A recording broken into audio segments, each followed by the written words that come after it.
Bom, a gente ficou de mexer no parágrafo 46 por causa das palavras lexical, morfema e semantema, né? Quando ele questiona se ele vai mostrar a diferença da linguagem signo, ele vai quebrar a importância dela, dizendo lá no 43, mostraremos a insuficiência da ideia da linguagem signo pela própria manifestação que melhor a ilustra no reino animal, né? E aí ele vai tomar a ideia da homeia, que tem uma linguagem, né? De acordo com o autor, tem, né? Esse estudioso. Mas que linguagem? Cheia de limitações, é a linguagem signo. E aí ele pergunta, mas será isso uma linguagem? Né? No 46, podemos dizer que se distingue desta precisamente pela correlação fixa entre signos, quer dizer, a abelha faz o 8 ou faz a rodinha, e a realidade que eles expressam, né? Quando está fazendo o batimento em 8, está avisando que está a mais de 100 metros, quando está em círculo, está em menos de 100 metros. É que, numa linguagem, os signos adquirem valor por sua relação uns com os outros, tanto na divisão léxica, ou seja, na divisão vocabular, dos vocábulos do dicionário, né, dos semantemas. A gente já viu que semantema é o elemento com significação externa, que ele pode ser puro como lar ou mar, e ele pode ser com atualizadores léxicos. Por exemplo, a gente viu car, bota o, bota eira, fica carreira, se botar o, fica carro, se botar eta, fica carreta, e cat, se a gente botar ar, fica catar, se a gente botar ador, fica catador, se a gente botar ivo, fica cativo, e assim por diante. Então, esses são os semantemas, né? Os elementos da palavra com significação externa. E ele vai falar dos semantemas quanto no uso posicional ou flexional dos morfemas. Quer dizer, como é que a gente usa em termos da posição ou da flexão dos morfemas. E aí vem que contrastam com a fixidez da codificação aqui exposta. Qual codificação? Essa das abelhas, que só sabem fazer o 8, fazendo a dança delas, ou o em rodinha, né? Então, como uma linguagem signo. Ele fala, a diversidade das línguas humanas, e a diversidade das línguas humanas adquire, à luz disso, seu pleno valor. E aí, vamos para os morfemas, que vão ser, em sentido amplo, o morfema é uma unidade mínima de significação a que a análise pode reduzir um enunciado linguístico, uma fala linguística.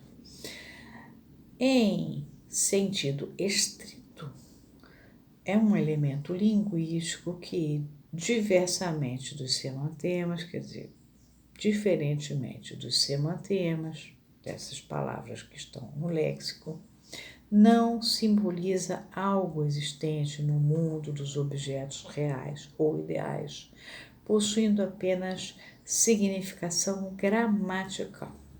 Isto é, serve para relacionar os semantemas, quer dizer, as palavras que estão no léxico, isto é, serve para relacionar os semantemas na oração, na frase, e delimitar-lhes a função e a significação. Pode constituir uma unidade formal, por exemplo, pode ser preposição, pode ser conjunção, mas pode consistir na substituição de fonemas nos semantemas. E aí, nesse caso, ele se chama morfema de alternância. Por exemplo, no Alice do País das Maravilhas, já citei isso várias vezes, usado por Jacobson, ela pergunta pro rapidão, você disse porto ou porco, ou seja, o fonema era que ou te, né? Faz toda a diferença. A letra C aqui ganhando o som, o fonema vira que, né? E a letra T fica T mesmo. Na posição do semantema, morfema de posição. Por exemplo, Fedra ama Hipólito. A função do sujeito vem antes do verbo. Fedra, o sujeito ama Hipólito. Na supressão de uma parte do semantema, chamado morfema de subtração. Por exemplo, o exemplo que a gente deu lá quando falou do semantema. Catar, agora já completo. Com catar, eu tiro o R e fica cata. Então, eu tirei o infinitivo do verbo. E ficou uma conjugação. Ele cata, por exemplo. Em sua ausência, junto ao semantema, chamado, nesse caso, morfema zero, criando uma forma que contrasta com outra, em que ao semantema se junta um morfema chamado aditivo, por exemplo, ao morfema, ao semantema livro, eu ponho um S, e aí eu vou ter um sufixo indicativo do plural, vou fazer livros. Então, o morfema é quem vai movimentar com o semantema para produzir o sentido.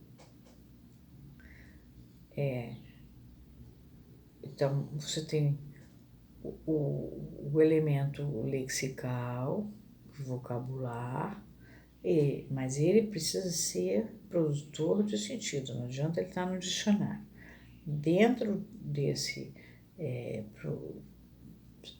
elemento, esse semantema que está dentro do léxico, eu vou usar morfemas para posicionar os semantemas e ir produzindo sentidos. E tem uma variante do morfema chamado alomorfe, por exemplo, infeliz, insano, inábil, infinitude, por exemplo, que é uma negação que eu posso usar. Essa é uma outra variante de morfema chamado alomorfe.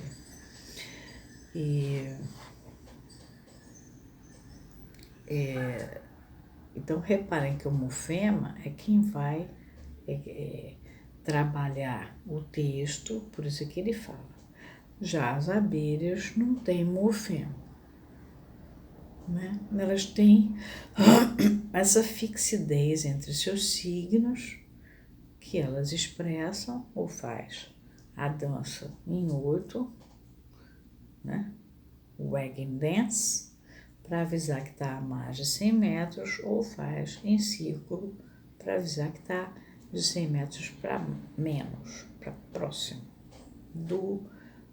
ou seja, o que elas estão precisando, o butim está a mais de 100 metros, dança fazendo o 8. É o wagging dance. Se tiver a menos de 100 metros, dança em círculo. É isso. Então, essa é a linguagem signo muito limitada. Aqui a gente para no 46 por causa do tempo e depois entra no 47.